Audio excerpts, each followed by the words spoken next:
Hi and welcome back to this video series about my journey back to my country of birth, Suriname in South America. In this video, you will see us traveling into the interiors of Suriname, where our tribe, the Saamaka people, are from.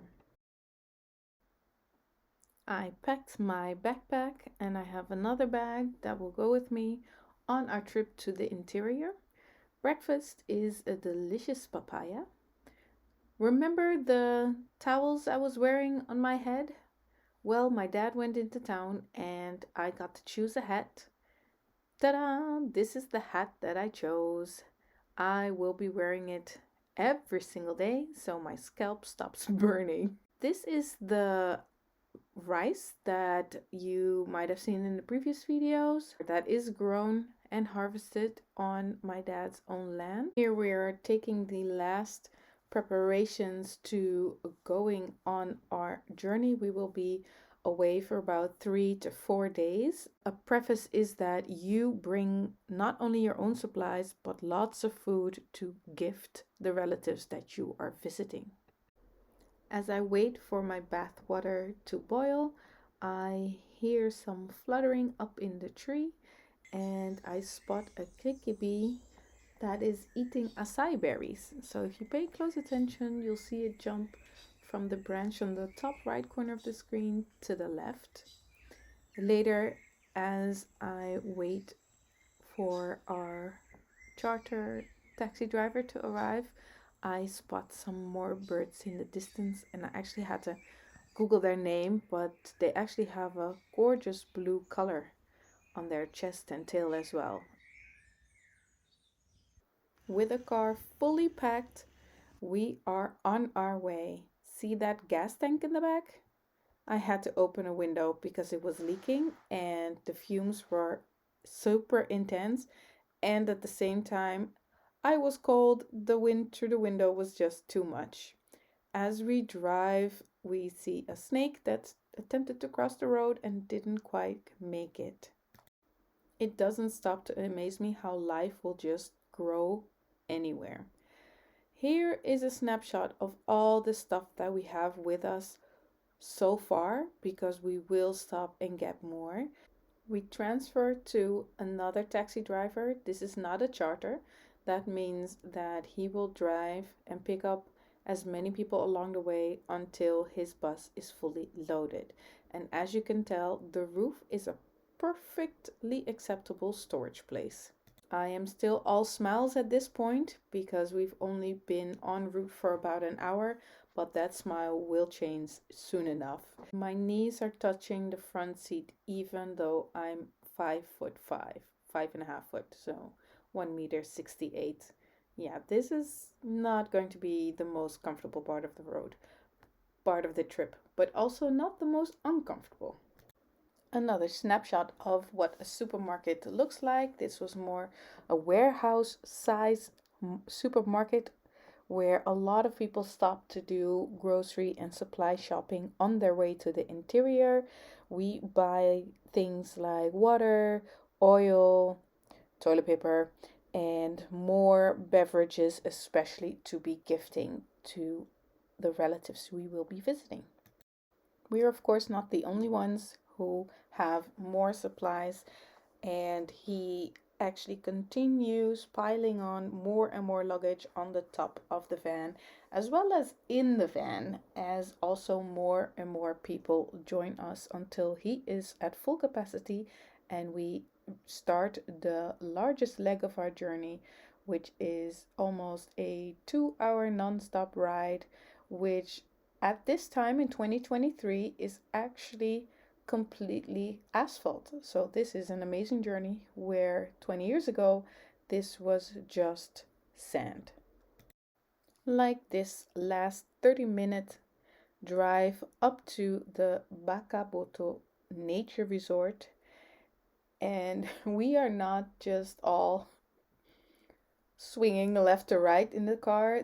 These are the literal humps and bumps in the road that make us all sway like this. We've dropped off everyone. We had to wait for him to then offload all their luggage and finally take us to our destination, Baka Boto Nature Resort, situated on the banks of the Suriname River. Here we are at our lodge, the Kabasi Lodge. These are our sleeping facilities, and I quickly take a walk around the property. These are the public restroom facilities, a hammock lodge, so there are no beds, you just tie up your own hammock at night. The view is absolutely stunning. I don't think these pictures do it any justice. After unpacking, freshening up, and a change of clothes, it's time to pose next to the river in our matching outfits. Now, for the Saamaka women, embroidery is a very important craftsmanship as well as means to express themselves. So, the words you see on the triangles that we wear are usually messages or quotes, sometimes to spite someone else, but it is a very intrinsic part of the traditional clothing.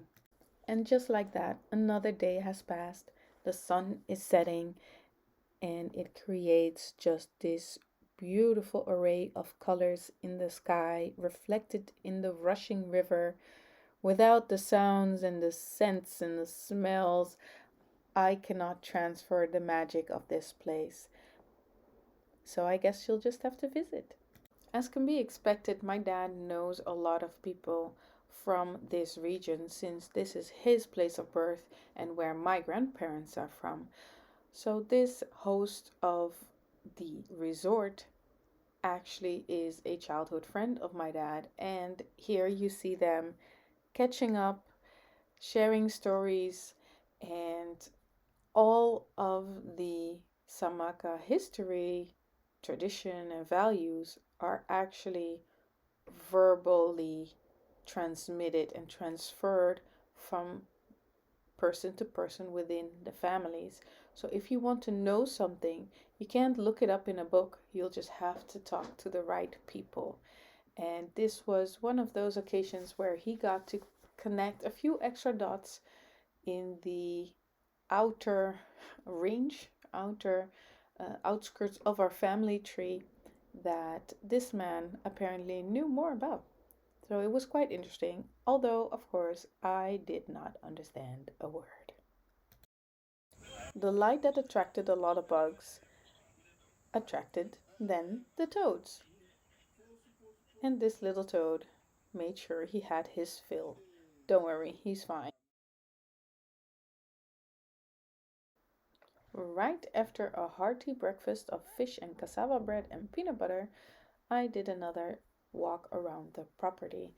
The Suriname River, at this point, is actually very close to the Brokopondo water reservoir, and we could have done a boat trip, but that was cancelled. So hopefully another time I'll be able to do that section of the river and country. It is still a very beautiful, natural place to come and relax. Here's our little hut. Then a bunch of commotion. A snake, and this is actually a venomous snake. Not deadly, but deadly enough to rather be safe than sorry. And it's actually the snake that's sorry. With adventure also comes challenges. And the challenge in our case was a driver that was too late. We waited, I think, a full hour longer for him to show up. Then it turned out that his car could not make this part of the road, so we had to carry all our luggage and supplies. Luckily, we had lots of help, even the children helped to then stuff us in this tiny car where he had to fill up with his own carry-on gasoline tank or something. I don't know, but I was excited. We were good to go until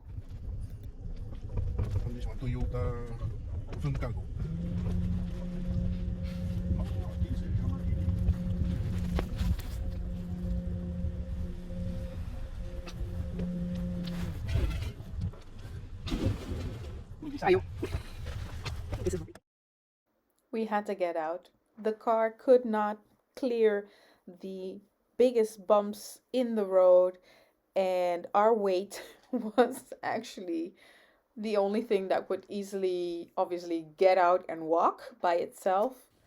So here we are getting out in the blistering heat, walking behind the car that has all our stuff. And yeah, I guess this is literally what an adventure looks like. Now imagine that the entire trip that we did yesterday, the 3 hour long drive, used to be this road. Now we are even struggling in our flip flops.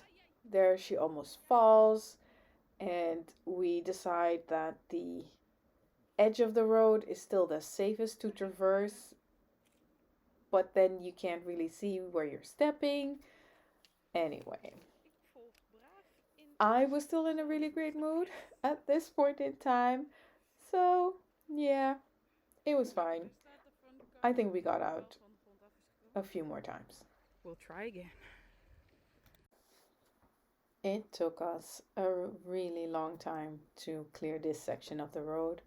I tried to photograph some villages that I saw along the way. There's an actual macaw in that cage, but it was quite hard making nice shots. Then we arrive at Achoni. This is where the roads literally stop and the only way forward is by boat. Still smiling.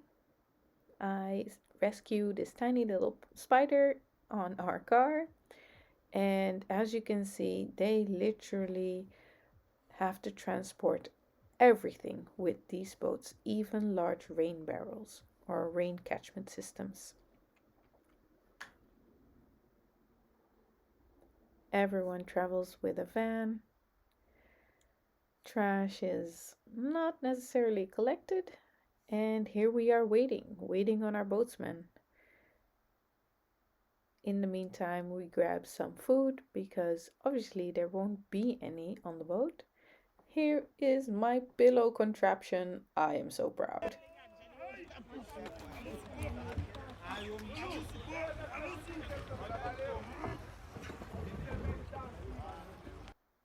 And off we go on our 4 hour journey by boat. Thank you for watching. See you in the next one.